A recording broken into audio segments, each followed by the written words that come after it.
Hi everyone. Oh, Myra, can you help me with that?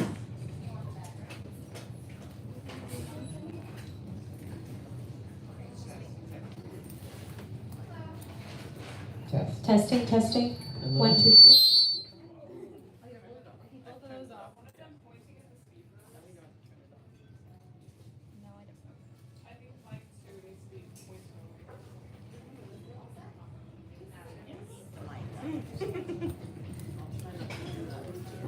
Okay, testing, testing. Mic 1, much better. Thank you, everyone. Hi, everyone. My name is Pierce, and I'm the director of the Transnational Literature Series at Brookline Booksmith. Myra, I think you're probably going to keep fixing that as I go. Okay, thank you. And your host for tonight's conversation. I want to open up the space by saying thank you for coming out tonight. The Booksmith has been around since 1961, and that's because of our wonderful community. Your support means we can keep having events like this, so thank you again. As you may know, tonight's event is part of our ongoing Transnational Literature Series, which focuses on stories of migration, the intersection of politics and literature, and works in translation. If you enjoyed tonight's event, please check out our full events lineup online at brooklinebooksmith.com. So some of the amazing authors we have coming up this fall, both virtually and in store. You can also follow us on Twitter and Instagram for updates. Toward the end of the event, we will leave about 15 minutes or so for an audience Q&A followed by a signing. We have copies of tonight's featured book available over at the register. And please take a moment to silence your cell phones. I think that takes care of the business end of things. Now I'd love to tell you a little bit about our guests.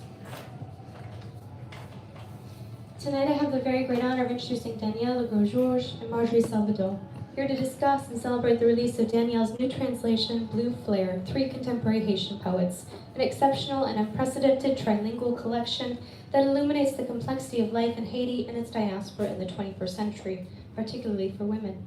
Danielle Legros is a poet, translator, and editor whose work has been supported by fellowships and grants from organizations including the American Antiquarian Society, the Massachusetts Museum of Contemporary Art, the Massachusetts Cultural Council, the Boston Foundation, the Penheim Translation Fund, and the Black Metropolis Research Consortium. Appointed Boston Poet Laureate in 2014, she served in the role for 4 years. Her books include The Dear Remote Nearness of You, Island Heart, Wheatley at 250, Black Women Poets Reimagine the Verse of Phyllis Wheatley Peters, and her upcoming collection, 3 Leaves, 3 Roots, Poems on the Haiti-Congo Story. And tonight's moderator, Marjorie Salvodon, is the Associate Dean of Experiential Learning, Global Education, and Public Impact in the College of Arts and Sciences, and Professor of History, Language, and Global Culture at Suffolk University, with research interests in the contemporary francophone novel, translation, and creative writing. Her books include Fictions of Childhood, The Roots of Identity, and Contemporary French Narratives, and a translation of the infamous Rosalie, among many others. I'm so pleased to have them here together in conversation. And now Danielle and Marjorie.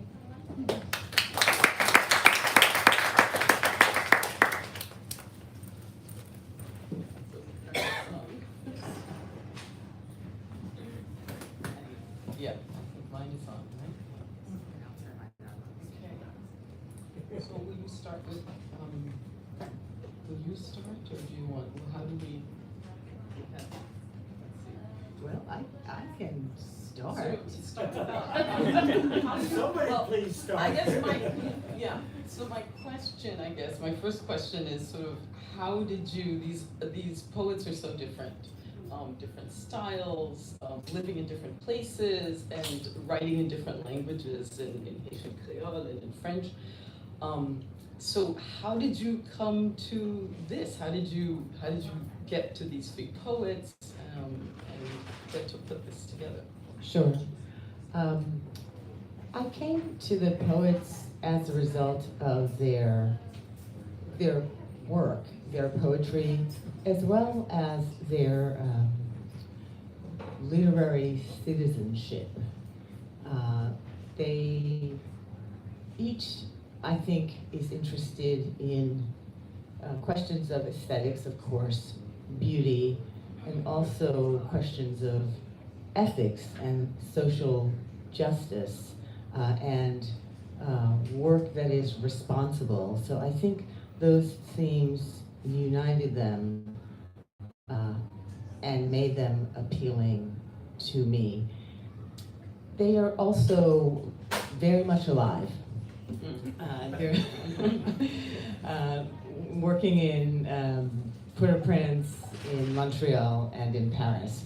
And I was interested in translating living poets so that I could be in conversation with them. And they could tell me, yes, Danielle, that is a brilliant rendering of my poem, or I don't know. And there was an opportunity to revise. And finally, I'm interested in the texts of Haitian poets, of Haitian women poets, largely because I am a Haitian woman poet, and I was interested in expanding my understanding of the Haitian literary landscape, which until the mid-20th century had been dominated by men. I was very interested in the stories and the sensibilities and the voices of women, in part because I did not grow up reading Haitian texts, much less Haitian women's texts. And I wanted to learn from these living Haitian women and get a broader sense of the Haitian terrain, and also share my enthusiasm for such texts with others. And another question I had that connects to my first one had to do with, you met them at different moments in time, several years apart. And so I wonder, in terms of the conception of this, was it at the beginning you said, okay, I meet Trouillot, you were doing a workshop, I think it was, at the Morisseau Center, and and then several years later, you meet de Coster. I mean, so in terms of did you have any sort of ideas you began? And I'm assuming that you began with Evelyne. I'm not sure if with Marie-Célie. With Marie. Oh, okay. Okay. So then, how does this come together? I guess I want a little bit of that story. Sure.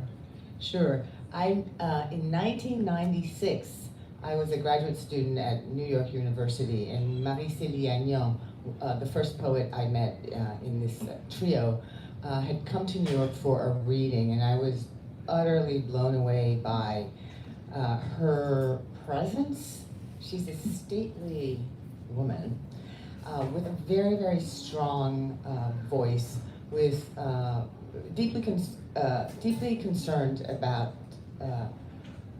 feminism, the experience of Haitian women and girls, Black women and girls, and I just became a fangirl the moment I heard her read, and I got a hold of her book, Balafre, or Scar, and she inscribed it to me, and I thought, oh, I have got to, at some point, translate this work. That was like almost 30 years ago.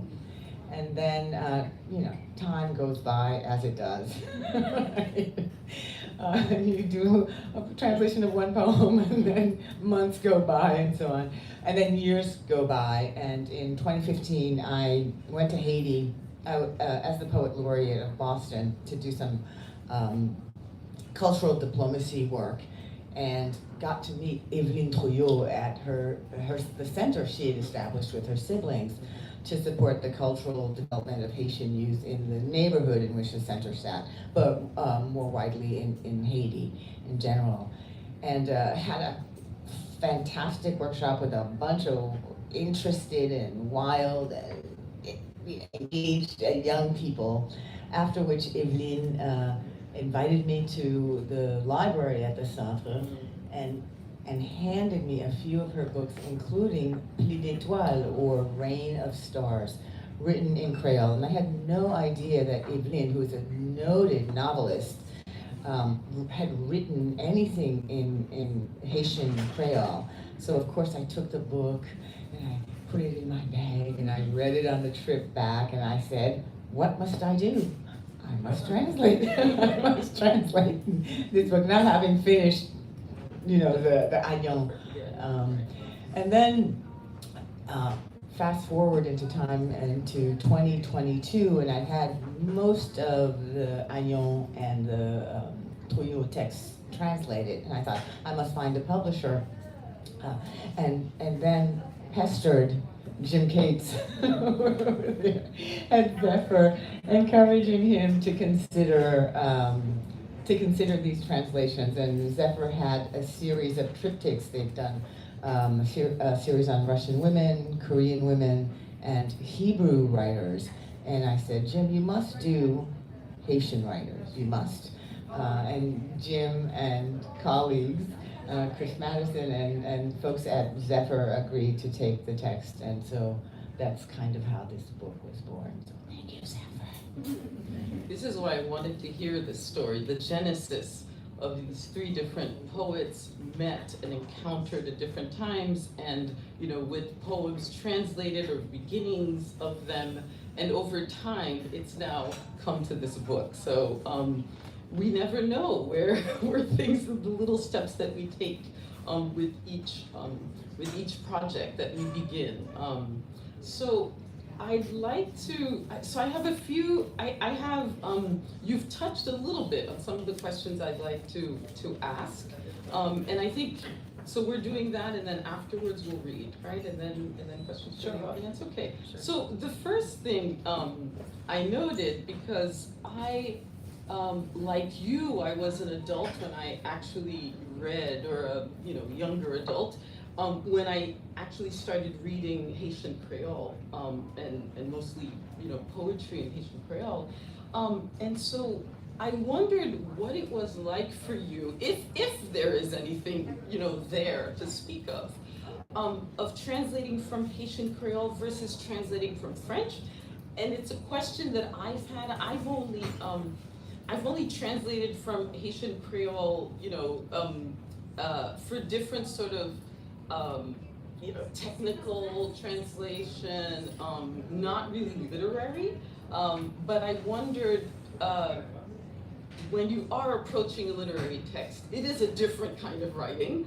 And so I wondered what processes you went through, how was that? And also your relationship to Haitian Creole and French in terms of, I assume that you grew up obviously hearing both, but translating from one to another, obviously, as we know, they're not the same. They're connected but not the same. So I wonder if you can speak a little bit to that process, and were there any differences? Yeah. What were they? What was it like? Yeah, absolutely. Absolutely, there are differences for me between translating Creole, Haitian, and French. Creole, as you know, is very metaphoric and proverbial language. And I found that in translating the Creole, or translating Evelyn Trouillot's Creole text, I had to ask myself what was grounded in Creole and what was Evelyn's,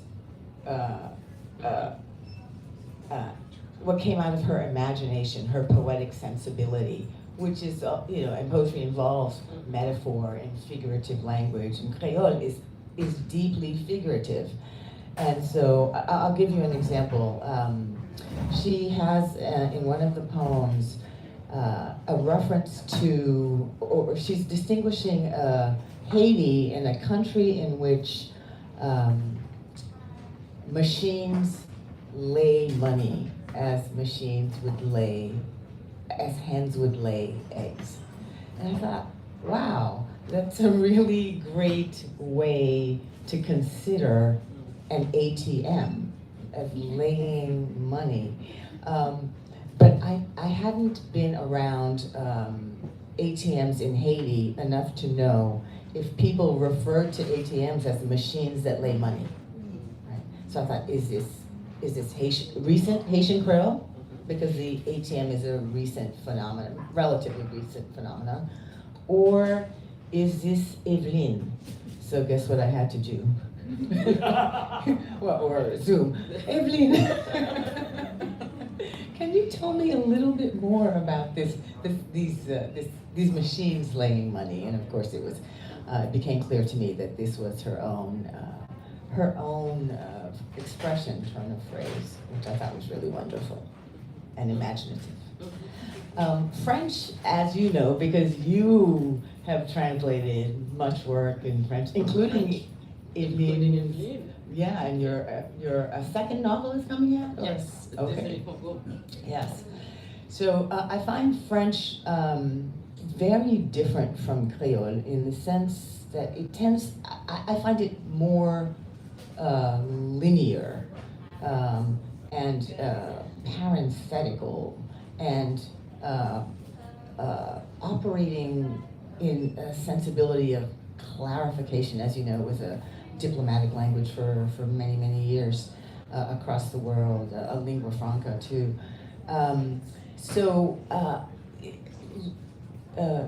Where Creole, I would say, is deep, you know, it piles things on top of each other, right? And so there's a kind of a vortex sensibility, I would argue. French goes like this, and Creole goes like this. That's my very articulate explanation for it. Yeah, that makes a lot of sense to me. I mean,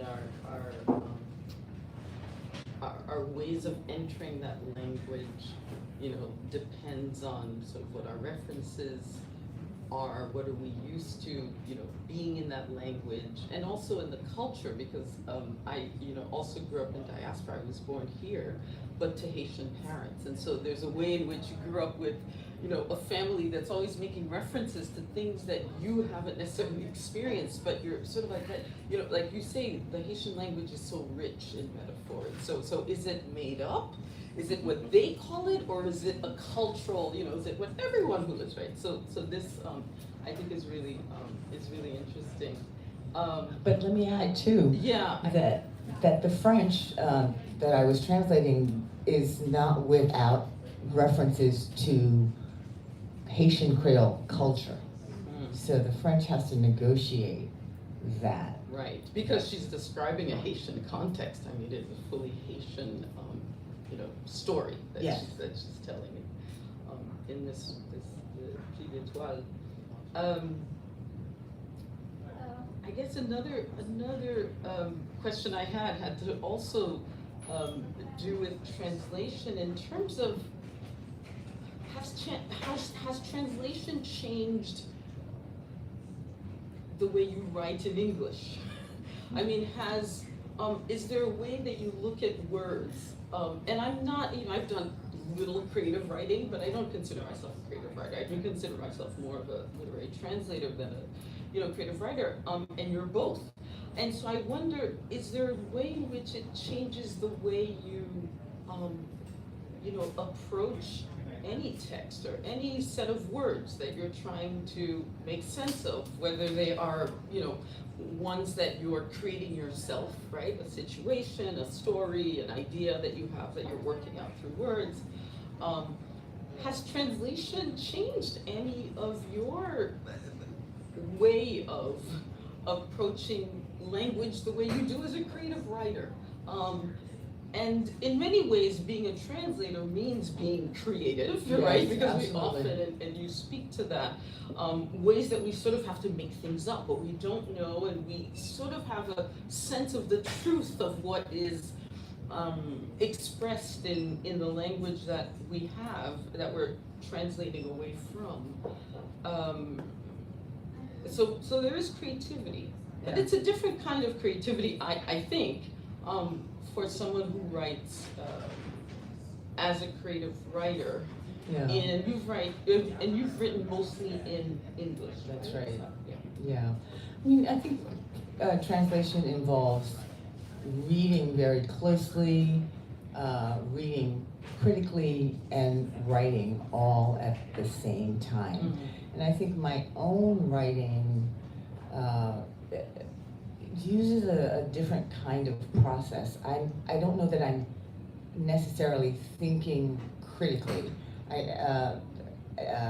When I'm writing, I think most writers and artists are antennae, I would argue, right?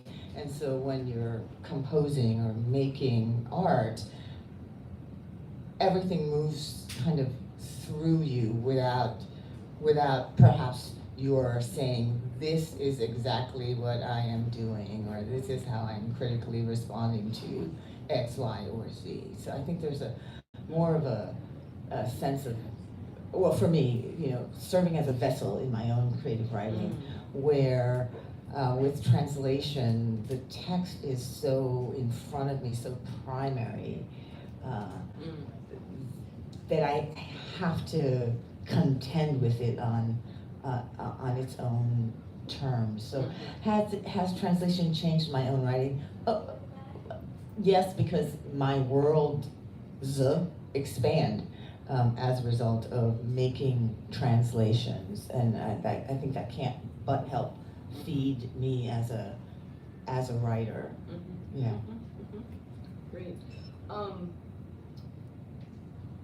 The other question I had to do with the different, as I read this book, I thought the styles are so different. And again, I guess I wondered about the challenges that you faced in these different styles with these very different poets. Although I think, as you said at the beginning, I think they're all dealing with questions of justice and power and the role of women in society and the constraints of women that women have placed upon us. So I think in a general way, they are concerned with the female condition, I might say, right? But the literary styles of their poetry, I was reading it out loud a little bit at home, and I thought, it was a little jarring, right? So to go from one to the other, because I thought, oh, okay, and I'm sort of used to Evelyn a little bit, so I have that as a, kind of something that I know, and the other two I didn't know. I had heard of Agnon, but I've never read her. And so, so I wondered how that was for you. And I guess, my first or second question when I talked about how, you came to them at different moments in time, right? And so, meaning that you had spans of time where, you weren't looking at what you translated in 2015, right? And you were in the new project. But I guess I wondered if that was a challenge for you in putting this together. So now it was no longer discrete poets, met at discrete moments in time, but now it's, right?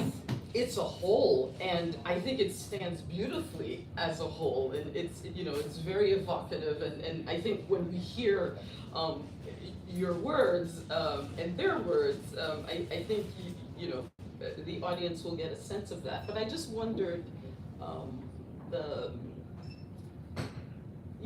the difficulty of putting it all together and making it work, Danielle. I mean, I have to say, it's beautiful. Thank you. Thank you. I think I employed the idea of, the Haitian idea of potomitan, women as center posts in society, and then refuting that, of course, with the texts themselves, which offer just great nuance and beauty, and that challenges women operating as social shoulders, right? And so that was one way to unite the text through the idea of feminist stances, through the notion that each of the poets, I think, is responding to neo-colonial or post-colonial spaces, or writing out of them. So that was another unifying force. And yeah, you're right. They're very, very different, and each presented, the translation of each presented particular challenges. And I also wanted to not presume, homogeneity among Haitian women writers. I wanted to present different sensibilities and perspectives, under the rubric of Haitian women writers. I don't know if I've answered the question. Yeah, no, I think you have. I think it's I think you have. There's something I thought of in your answer that had to do with, and again, I'm coming from the position of, working with the novels and novellas, and while, they have not been co-writing projects, I have at times sort of gone to Evelyn, for example, and said, what are you saying here? This is how I'm reading this. But I think I could also read it this other way. She has enough English because she lived here, as you know, in New York in exile for a bit. And so she's certainly more comfortable in Haitian Creole and in French, but she has enough English to, when I gave her a sentence or two, she could say, well, I think for me in English, this means this. Is that right? Am I reading this? So we did have some sort of working together. And I'm wondering, and I don't know De Coster and Agnan, and so I don't know how their English is, and if they were involved at all in rereading or in precising a sentence or an idea that you have that appears in their French, but I just wondered if you sort of went towards them with questions of that nature, given, their knowledge. I'm implied, right? I don't know how much English they do have. So. Yeah. Yes, I did go humbly to them with my translations, and Evelyn is very comfortable with English, and Marie-Céline Gagnon also has a degree of English, and she's often very clear about what she's attempting to say and how it. So she was really useful. Maggie de Coster, however, spoke no English, and so the feeling was that she was throwing the book over as one throws a book over to filmmakers, right, to make the film, and it may or may not hew closely to the original text, and she was okay with that. But I also found her poems the most challenging to translate because of the use of abstractions and mixed metaphors and prosaisms. So there was a lot to unpack in her texts. And I think she was all right. I also sent it to her original editor, the translations, and he seemed fine with the translations. So yeah, it's there are different approaches to what a translator or how one responds to a translator. Great. I think that's all I have. I don't know if you want to ask questions of me, or should we go into the reading? I don't know. I think you. I don't know what the time is. Yeah. I think it's time for reading. It's time for reading. All right. Okay. So we'll read here. This works. Yes. Okay. And it's on. And are we keeping to what we had said in that email, or we're starting with Trouillot, with Evelyn? Yes. Okay. We'll start with Plus d'Étoiles. And Marjorie is going to read in the original languages, and I'll read the English translation. Can you tell us where it is so we can? It's on page 2. Oh. It's so nice. This is like class. Sorry. So, should I stop at each stanza, or how, do you want me to read through, or each? That is a good question. Because I think we should stop so that they know, or maybe not, because. No, read the entire poem. Read all of Stop, it, okay. yes, slowly. Stop, giving a little brief pause after Okay. each stanza. Okay, all right. I'll take a few breaths. All right. So you can hear the beautiful Creole. Yeah. Pli d'étoile. Nan ki lang pou m'pale ave ou? les paroles en bas drap, passer souffler sous ventre moi. La vie kembe m nan ke, koule café dans mémoire. Li pa di m kote la ligne boit l'eau. Les ti moun a crié sans rete, yon après l'autre moyo séché. Nan plat même, sans yo pas bon temps pour me baptiser fait noir. Quoi si vous voulez, moi pas kon qui ça ou ye, yon nombril qui perdi code li nan mi-temps livre poésie, yon flèche ou black qui gen la malosier, yon oiseau ak zel li mare de edol, moi pantan sou sans pas konnen qui laisse ou ye. Jodi a bouche ou tête en bas, rel sa pi gros passe douleur. Some snaps for you, Marjorie. Beautiful reading. A rain of stars.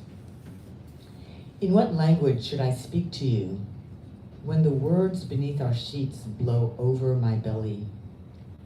Life has me holding a grudge, pouring coffee on my recollections, not revealing where the moon finds its water. When children cry and won't stop, one after the other, the words dry up in the palm of my hand, not letting me baptize the dark. Believe me, I don't know what you are. A navel that's lost its cord in the midst of a poetry book, a hibiscus flower with a sickly eye, a bird with its wings pinned to its back. I was surprised by you. I didn't know who you were. Today, your mouth upturned, this shout louder than your pain.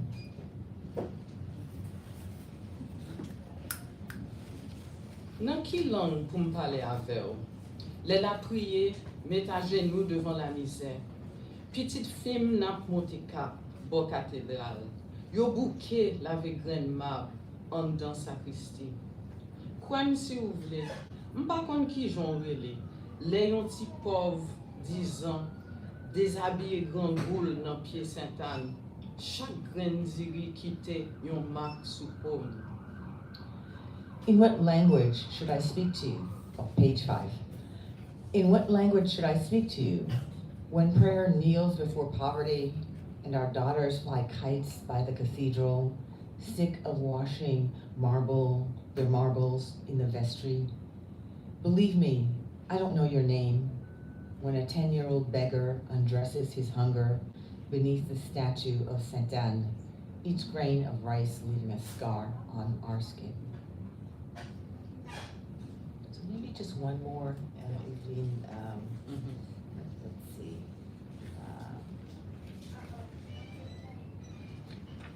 How about 14? On page 6 and 7. De temps en temps, monte bateau, kou feuille papier qui pa pran langue. Yon sans attendre qui perdit souffle. De temps en temps, mourir sous d'eau. Fourmi rouge crasé patio notre rythme. Yo masqué porte l'enfer.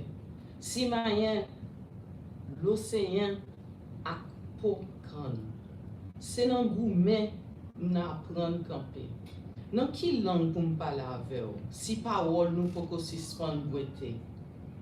Chaque jour de l'an, mettez redingote pour me résister, te déyom. Pendant bon ange, moi apprend voile chaque jour de l'an. Les envie parti fait, j'aime couler la pli. Montrer nos photos pour me parler. From time to time, I board a boat, like a sheet of paper that holds no ink, suddenly set adrift.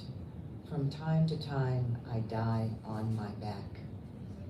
Red ants cross their arms in our guts, hiding the door of hell, casting cane husk over the sea. It's in fighting we learn to stand.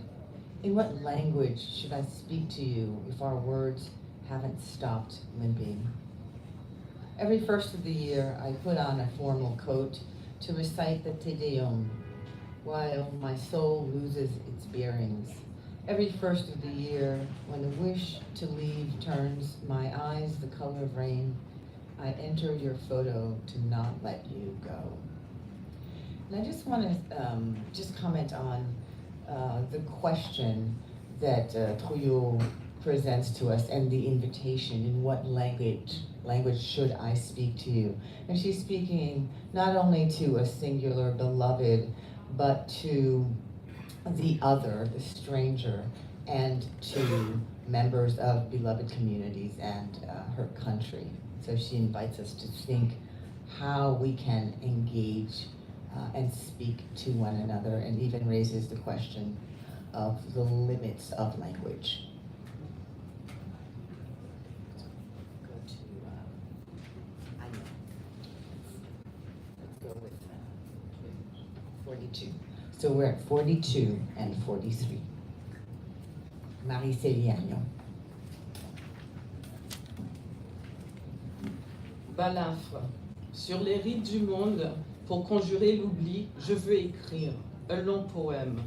Les ongles plantés dans l'écorce de la terre, au creux du mensonge, je veux écrire des phrases témoins.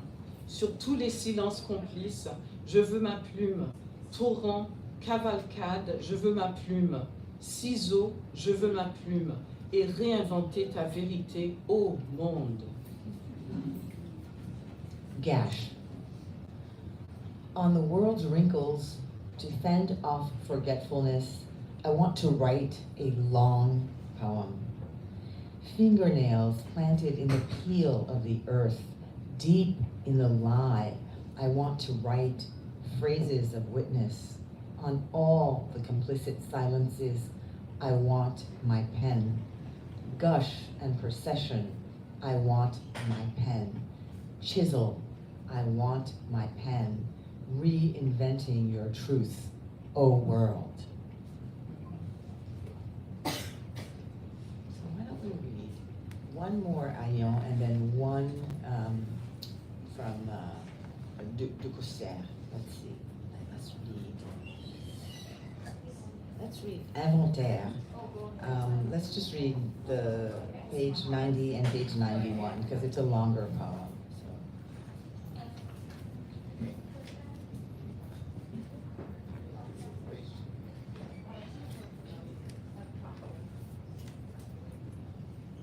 Inventaire. Fleurs, flammes, femme, fontaine. On t'a voulu Vestale, on t'a voulu flamme, flamme Vestale, femme forteresse, pour veiller, conforter, donner vie au sexe fragile, sexe frima. On t'a voulu Vestale femme, Vestale flamme, femme, femme forteresse, femme nombril, femme des stocks, fleurs fragiles, où s'engouffrent les ondées éphémères des saisons de l'heure. On t'a voulu rivière, on t'a voulu cristal, fontaine cristal, claire et muette rivière, troublante, généreuse d'ivresse, caverne d'Ali Baba.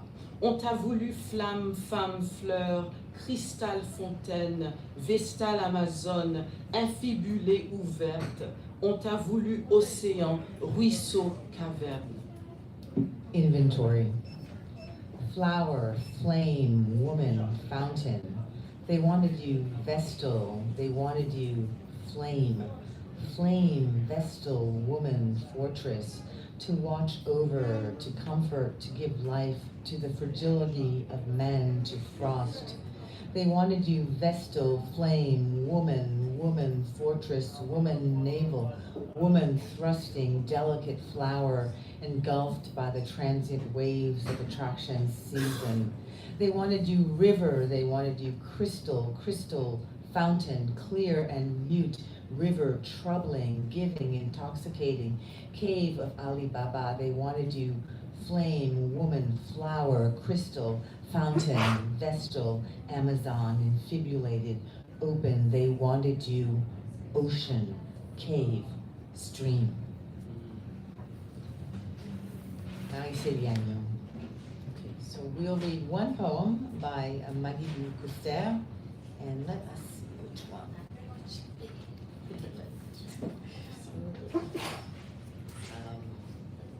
How about Richard? What were you thinking?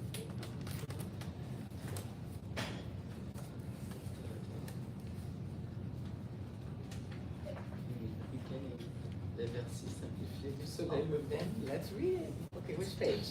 160. All right, 160. So will we read 1 and 2 on 160? That's it, because it goes on and on. Yes. How about one? Just one, yeah, Just yeah, one. And then we'll have Q&A. Yeah. So I should say. Maggie de Coster, le verset simplifié du soleil levant.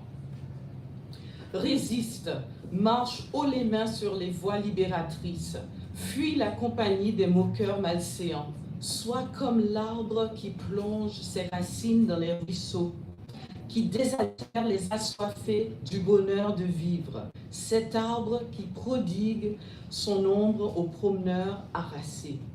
Le vent dissipe des fragments de vérité occultés qui parviennent aux oreilles attentives, mais les aveugles d'esprit les précipitent dans l'hypogée de leurs pensées irréversibles. Dans le vortex du jour demeure en suspension tant de points semblables à des grains de sable emportés par des marées. The 5 verses of the rising sun. Maggie de Coster. March, hands up on freedom's road.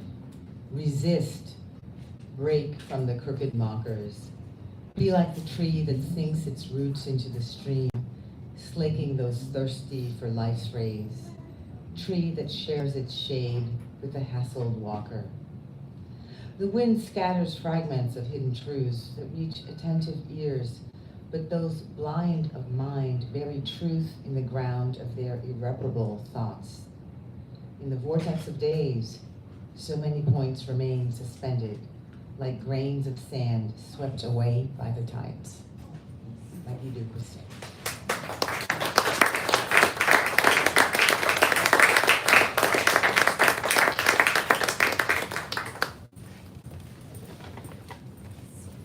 my gosh, so stunning. We're gonna do Q&A now. And I'm happy to bring around the microphone for anyone. Okay.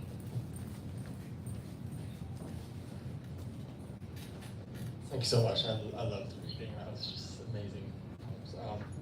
I really loved like the conversation about like translating and how to like keep the meaning and the metaphorical nature and sort of like all the like imagery stuff intact was well translated. I'm a college student and I am getting to translation.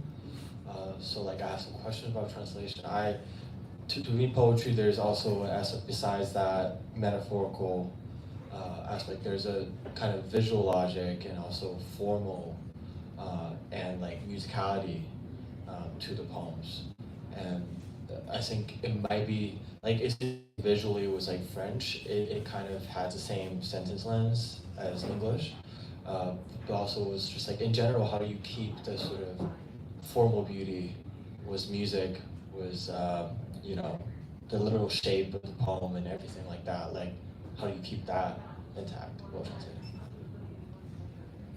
That's a great question. That's a great question. One does one's best to recognize some of the deep structural elements of a poem, including the elements that you've mentioned. Now, can you have this, a line that replicates the number of syllables and the meter of, the source text? You may or may not be able to do it, and it depends on what you feel might be important to post text. But you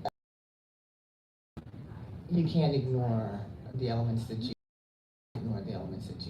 have mentioned. So.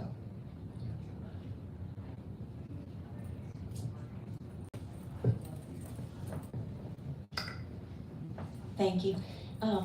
Thank you for the reading and for the questions. It's wonderful. I'm wondering if you were a young poet starting out today in Haiti, what would be swirling around you in terms of your decision to write either in French or Haitian Creole? If you have some way of explaining that, or how a young poet might be thinking about that? Yeah. That's a really interesting question, Jenny. I think a first question would be one's facility with either or both languages. As you know, most Haitians speak Haitian Creole. 99.9% of Haitians speak Haitian Creole. A small minority uses or speaks Haitian French. Yeah, while it is the language of, it has historically been the language of formal education, I would argue that Creole is the language of Haitians. So your familiarity with it, and also your familiarity with the orthography of Haitian Creole, I think would determine whether you use it. It has for the longest time been an oral language, but now, in the 20th century, certainly the orthography laid down, and there are plenty of people writing in Creole. Now, if you ask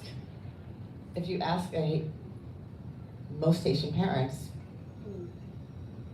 and Milady will support this, our dear friend Milady, who's a novelist in French, they would say, I would want my kid to write in French, because historically French has been the language of privilege and power and formal education.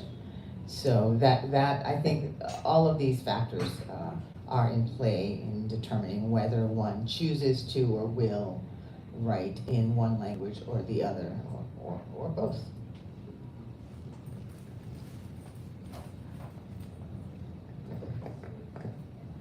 Hi, thank you. My name is Whitney Celestin. I'm so happy to be here. So it's kind of gonna answer both questions that came before me. I think when you're translating, as someone who speaks 4 languages, I think we have to think the fact that many of these are Latin languages, and it makes it much easier to keep up with, the diction and watching out for the length. I'm particularly grateful for that. But when it comes to what language do you write in, as a writer, I also write poetry. Mom and Dad, I love you, but I don't think about them when I'm writing. For me, it's about what feeling is coming to me, like where am I? And someone asked me a really beautiful question one day, and they said, what language do you dream in? What language do you think in?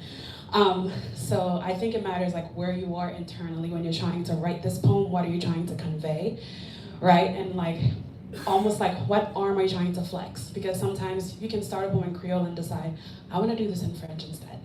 So as someone who was born and raised in Haiti, I think it matters like where you are inside of you when you're trying to write it and what you're trying to convey. So.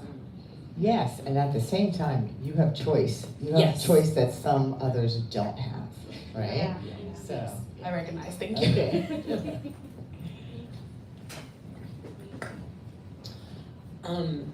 I guess I was very enchanted by the duality of your presentations. It was just wonderful. So I guess in my own writing, I'm so conscious of trying to pose an argument. And I didn't feel that. The poetry was full of feeling, but it wasn't an argument that you were posturing in any way. And the kind of question of aesthetics, and also what gives you permission, how strongly are you attached to each word, and when do you depart from the language, and what gives you that freedom, and how do you use it, and what goes through your head as you're exploring your own freedom in relationship to your translation. Fundamental question in translation studies. I'll give you an example from Trouillot. Trouillot references this an activity, a Haitian activity, whereby one takes a chicken feather and puts it in their ear and twists it back and forth, and one makes this sound.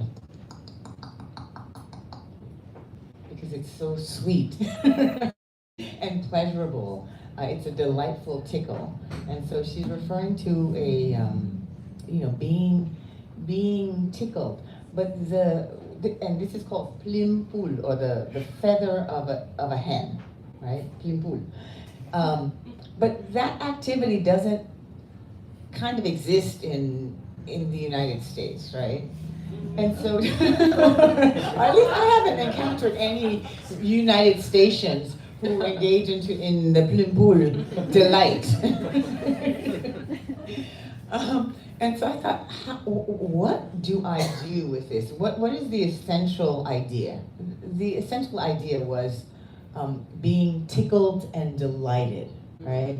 So I realized that this was an example of untranslatability, right? The lack of equivalence moving into the post-text. And I thought, what's most important? The delight, the pleasure, the tickling. So I didn't write, and the chicken feather in the ear.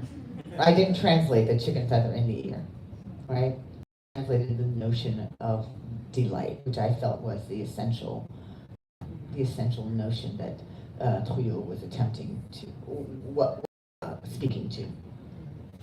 It's a great question, though. Yeah. So you have to take some leaps.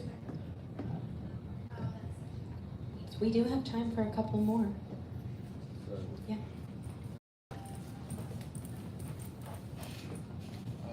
Could you both speak to like where Haitian Creole comes from?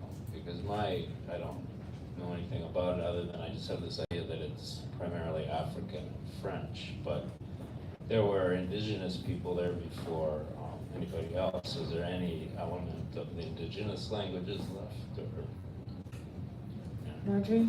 There are indigenous words in contemporary Creole and in the Haitian Creole that we speak now.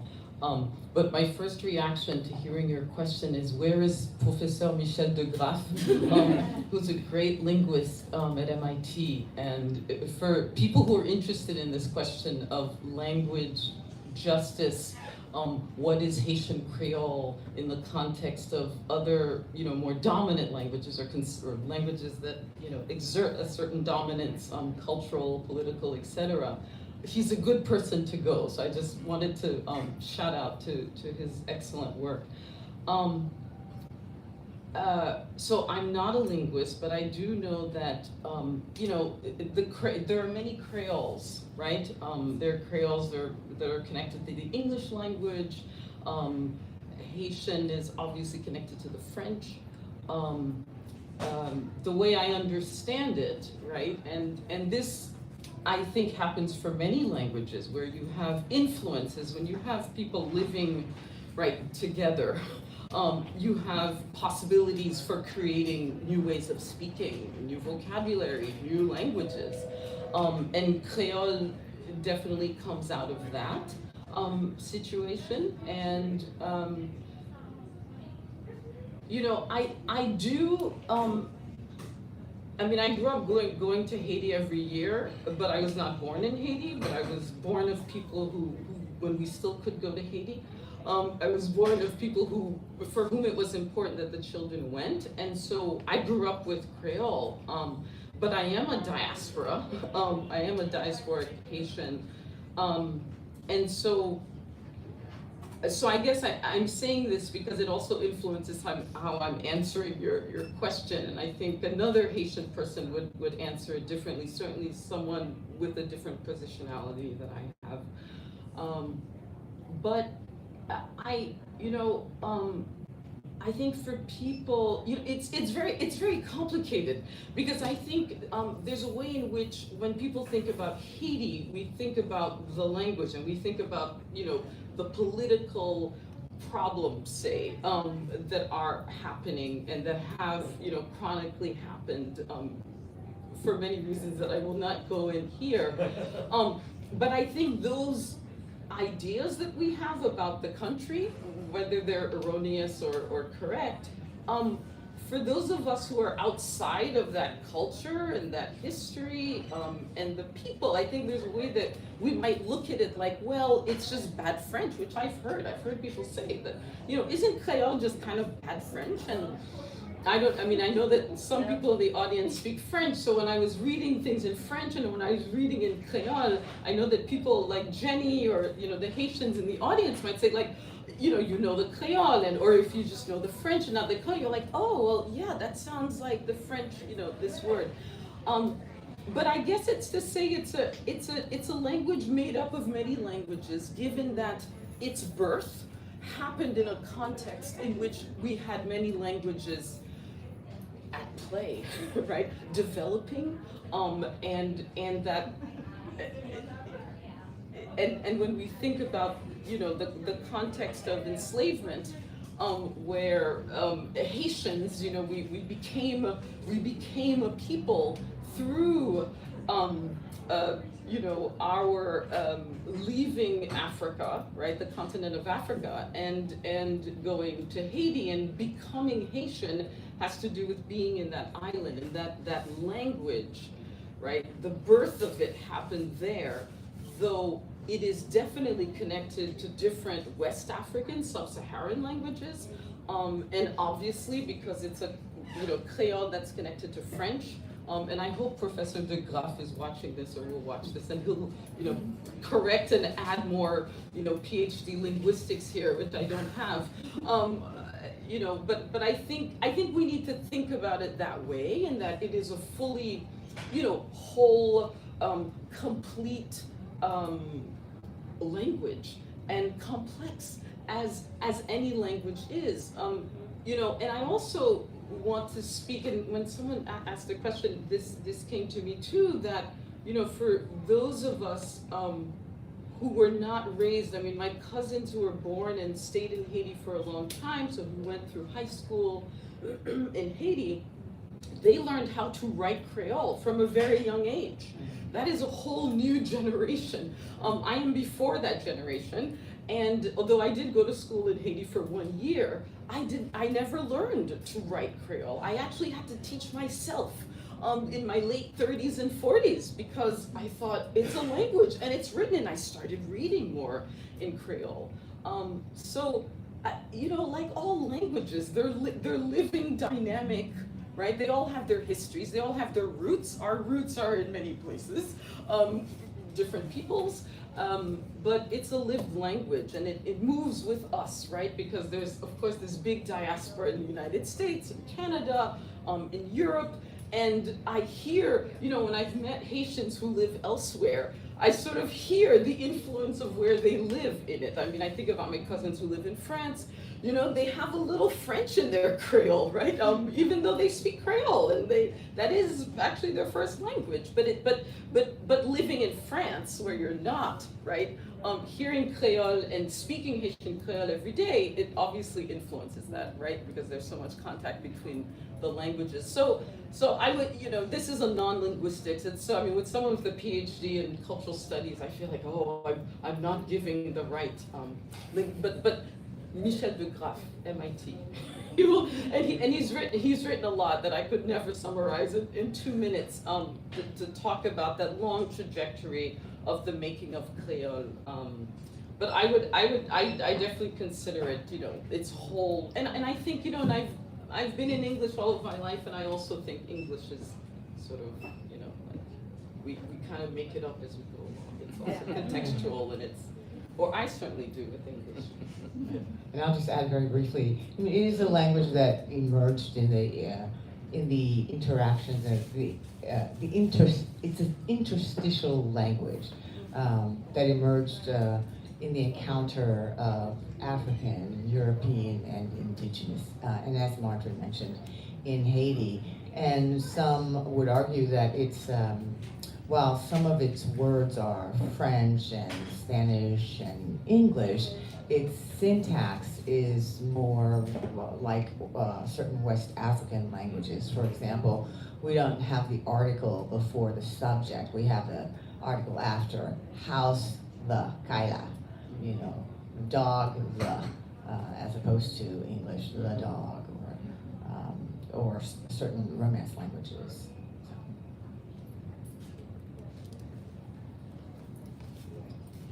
Any other burning questions? No, I think that's a wonderful place to stop. Thank you both so much. This is absolutely stunning.